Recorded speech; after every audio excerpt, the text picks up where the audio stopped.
আমার নাম রাজু। আমি মেহেরপুর থেকে আপনার ঢাকা গাবতলীতে গরু বিক্রি করতে এসেছিলাম। আসার পরে গরু বিক্রি করার পরে আমার সঙ্গে মনে করেন ঢাকা আমিন বাজারে এই জায়গাতে আসার পরে আমার এখানে টাক ছিল, এই টাকার কাছে আসার উদ্দেশ্যে আসছিলাম। আসার পথে এই আমিন বাজারে তেল পাম্পের পাশে এখানে গ্যাস পাম্প আছে, গ্যাস পাম্পের সামনে ওই জায়গায় আমার কাছ থেকে 7,87,000 টাকা ছিনতাই করে নেয়, নগদ ক্যাশ টাকা।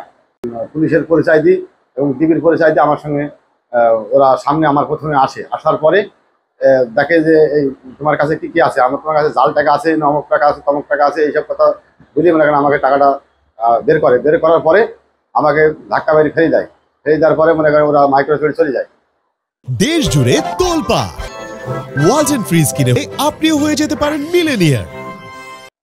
যাওয়ার পরে আমি এখানে মনে করেন মানসিক অসুস্থ হওয়ার পরে আমি ওই সময় অভিযোগ করতে পারিনি। অভিযোগ না করতে পারার কারণে বাড়ি থেকে ফের সুস্থ হয়ে আসার পথে মনে করেন আমি আবার ফের ঢাকার সাভার থানায় আমি অভিযোগ করেছি পুলিশের কাছে। এখন যে পুলিশ যদি আমাকে কোনো সাহায্য করতে পারে সেই সাহায্যের আশাতে আমি এখন এসেছি।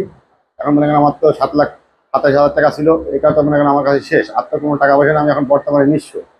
এখন যদি কোনো সঠিক তদন্ত করি, আসামি যদি ধরি, যদি কোনো টাকাটা উদ্ধার করতে পারতো তাহলে আমার কিছুটা আমি বাঁচতাম, কিছু খরচ হলো।